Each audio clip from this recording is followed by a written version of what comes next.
ప్రస్తుత శాసనసభ కొలువుదీరిన ఏడాదిన్నరలోనే రెండో ఉప ఎన్నిక అనివార్యమైంది. 2024 ప్రారంభంలోనే కంటోన్మెంట్ ఎమ్మెల్యే లాస్యప్రియ రోడ్డు ప్రమాదంలో దుర్మరణం పాలవడంతో లోక్సభ ఎన్నికలతో పాటు ఉప ఎన్నిక జరిగింది. బీఆర్ఎస్ సీట్ కాంగ్రెస్ ఖాతాలోకి వెళ్లిపోయింది. మళ్లీ ఇప్పుడు జూబ్లీహిల్స్ ఎమ్మెల్యే మాగంటి గోపీనాథ్ ఆకస్మిక మరణంతో ఈ నియోజకవర్గానికి ఉప ఎన్నిక జరగాల్సి ఉంది. సిట్టింగ్ ప్రజాప్రతినిధి మరణించిన నియోజకవర్గంలో 6 నెలల్లోగా ఉప ఎన్నిక నిర్వహించాల్సి ఉంటుంది. ఈ లెక్కన ఈ ఏడాది చివర్లో జరిగే బీహార్ ఎన్నికలతో పాటు జూబ్లీహిల్స్ ఉప ఎన్నిక జరుగుతుందని భావించాలి.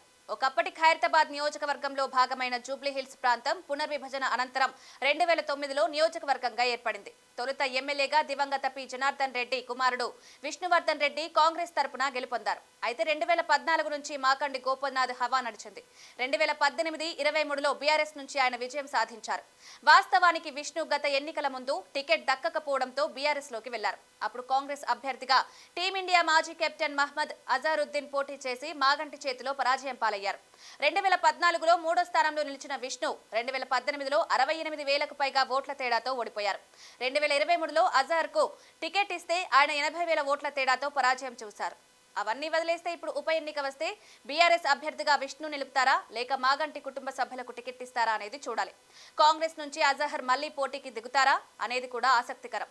ఒకవేళ అధికార పార్టీ కావడం, దశాబ్దాల అనుబంధం, బలమైన అభ్యర్థి అయిన నేపథ్యంలో విష్ణువర్ధన్ రెడ్డిని కాంగ్రెస్ లోకి తీసుకుని టికెట్ ఇస్తారా, బీఆర్ఎస్ నుంచి విష్ణుని బయటకు వస్తారా అనేది చూడాలి.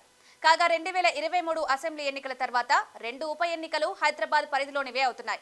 వాస్తవానికి సిట్టింగ్ ఎమ్మెల్యే చనిపోతే ఆ ఉప ఎన్నికను ఏకగ్రీవం చేసే సాంప్రదాయాన్ని ఉమ్మడి రాష్ట్రంలో పాటించారు.